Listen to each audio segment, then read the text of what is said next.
I have a lot of pressure, obviously, because you don't really know till the last shot what is going to happen. So I think I can tell that I fought till the last moment. And yeah, I didn't let loose or have any overconfidence that I got the medal, so now I'm good. Nothing like that. I wanted to give my absolute best on that day. And that's what was going on in my head. But how do you manage those nerves? Because just after the final as well, you told that you were a bit nervous. So how do you handle those situations? And like, what's the secret behind that? There's no secret. I'm playing from 10 years now. It's just the experience. I think at a point, you have to just tell yourself, um, how do I explain it? I guess you just have to say that you have to deal with the feelings, and those feelings are not going to go away, which I'm talking about is pressure. Like, even if you're a student, if you're writing an exam, you're going to have that. But you need to remind yourself that the procedure is same. It's all in your head. You just feel like, oh, now like this is all what it comes down to. So you're just creating it for yourself. But at the end of the day, what you have to do is same. That doesn't change. So you just have to remind yourself of that, that you have to just focus on what you have to do. Nothing else is changing. It's just the title and the competitions that the names change. You talked about playing for almost 10 years now. Before that, I guess, if I've heard it right, you were a motorsport enthusiast, and because of your father. So one day he just randomly took you to a shooting range, and then you fell in love with the sport. So, how do you look back at this journey? 10 years now, an experienced girl, talking so confidently that, oh, I've been playing for almost 10 years now. But looking back at that, can you can you just take us into the past? I didn't mean to sound confident that way. I just meant to say, like, I have a lot of experience, so I just know what to do with the thoughts. But yeah, I did grow up watching a lot of motorsports because of my dad, and maybe that's why I have the passion for it. And since he wanted me to get into sports, we were like, I guess exploring because I would just leave whatever sport I would join. I used to not like them. I think because they were all endurance based, and I'm not some kind of a girl who likes to run around with like, I don't have that much of stamina. So I think that age I was a little lazy. So this is the only sport I liked. I felt like, oh, I just have to stand and shoot. That's all. So I thought I took it up. That's great, but at times, when we talk about Indian shooting, it's very competitive. When you talk about Mhm. yourself, then it's Manu, Rhythm Sangwan for times, Suruchi. So, Right. like, do you feel that pressure? Is it sometimes overwhelming for you? And how do you deal with these phases, when the results don't go in your favor? Or does it only just motivates you to up your game every time? Like, what's your kind of like, what's your opinion behind it, and how do you see it? I think you have to remind yourself like you're not a robot. You can't give your absolute best every time. Of course, people expect, you also expect because you're training so hard. But that doesn't mean it's going to go well all the time. Like, as I said, we're humans. So, sometimes things don't work out. But you have to remind yourself that it's the efforts that you put in mattered. You gave your best. You intentionally didn't mean for it to go wrong. But when it doesn't happen, it doesn't happen. And that's okay. So, I think again, like here also experience counts. So you have to just try to observe what went wrong, and if you didn't genuinely feel like you didn't understand, maybe like talk to your coach about it. But it is normal to grieve and feel bad about it, of course, because that means you cared about the game, and that's a natural instinct that comes. But don't let that um, put you down, because as I said, like it's okay to have ups and downs. That is a way sports goes, and you just have to assure yourself that you will bounce back.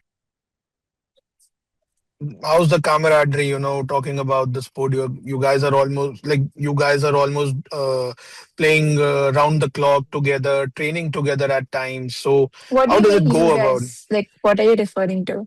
Like you, Manu, and all Mm-hmm. the 10 and 25-meter pistol shooters that we have. Right, right. So yeah, so how do you guys flare along, and especially talking to Manu, who's already made a name for herself with the two bronze at the last Olympics. So what does she share with you? Because she has a remarkable turnaround after what happened in Tokyo, and then to bounce back in Paris the way she did. So, like, what are the talks that happen between you girls?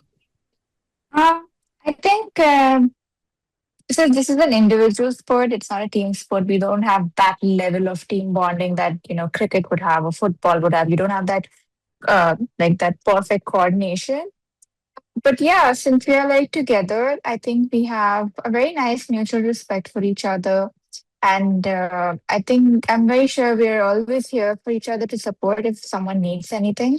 But we don't have that much of talks, and especially when it comes to technicalities, I think for our sport, we're quite I think it's up to a person. It's up to a person. So if you're willing to share or not.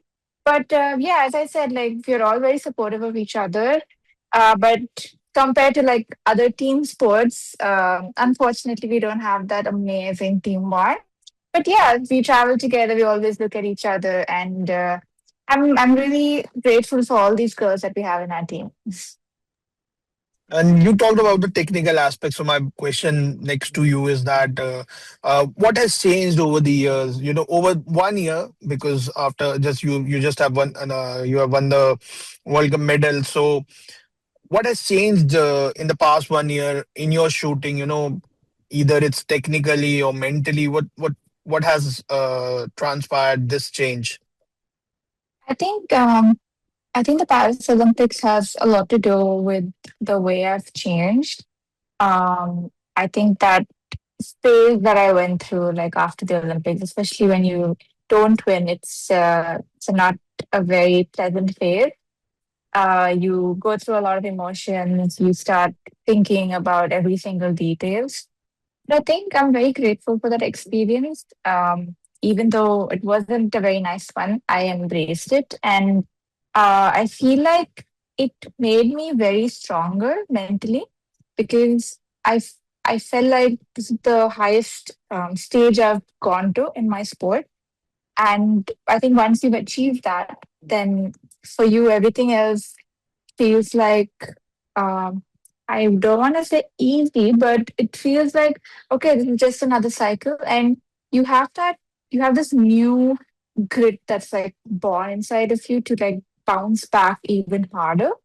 So I think that's a very big change that happened to me, and yeah, that definitely made me stronger, and I feel like that is why I'm having one of my best years in my sport. And instead of, again, like how you spoke about the downfall and sometimes you don't perform, this is what I look at downfall. They're like how you play Lego when you're a kid. So they're like small blocks, they build you up. That's such a mature answer, ahead of considering your age. It's pretty mature. It's really nice to listen to such answers at times. I'm 21, But I'm not that small. but still, talking about the Asian Games that is around the corner. So, how much confidence such performances give you? Asian Games is no joke. Asian Games is one of the biggest platforms you'll represent the country at, and also like anything that you find that can be fine tuned just before the games begin later this year. As I said, like for me, our sport is very simple. We have to aim, we have to shoot. The problem having here in our head, and that's what we have to deal with. But I think it's going well. I don't want to change anything. I think I'm going to keep everything the same. Technic- Technical aspects or mental aspects. I think I'm just going to repeat because everything is going so well. So just going to do my best to execute the same thing. And after the Asian Games end, the World Championship returns, and it marks the Mhm. start of the Olympic qualification cycle as well. Yes. So, is it like in playing somewhere in your back of your mind that, okay, it's first Asian Games, then I have to focus on the Olympics, or is it directly the Olympics that is, playing at the back of your mind, okay, this is more important, the Olympic qualification cycle?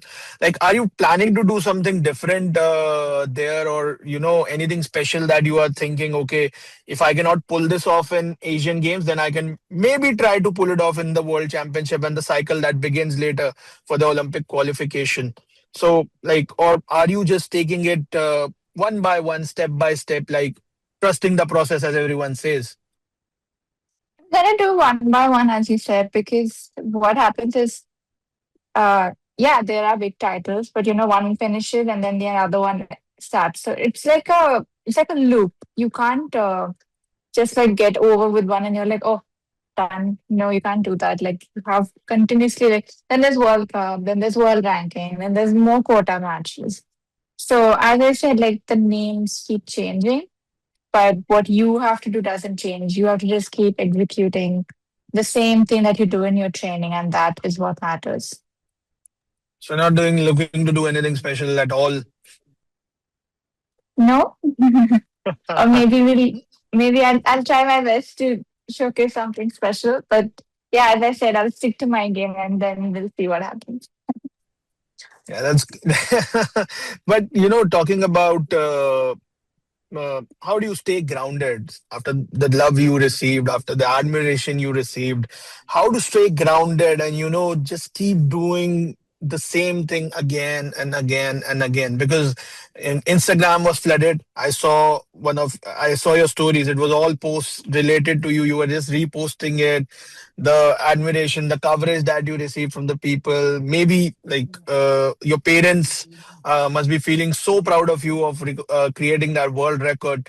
But how to stay, grounded and still go back there once again, pick up that, pick up the gun, aim, take a breathe in, and then you shoot again. So how do you do that?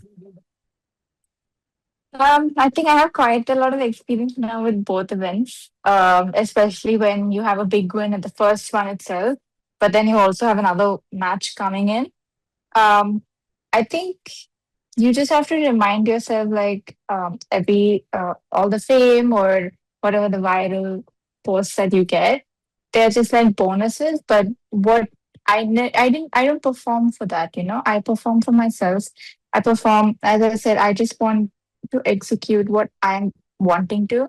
That is my end goal. But everything else, all the love I've been showered with, I think that's all just bonus. And I think speaking about being grounded, every athlete should just maybe stick to like a rule, which is, a sport is, it's basically the game is about you just executing what you've done all the days that you're doing in training, and you will get a result based on that. Not because of the fame or things that matter. They don't matter, which is outside. What is like a sport? It's basically your hard work just showing up on a scoreboard. So you just have to keep implementing that. So I think that's what I just tell myself.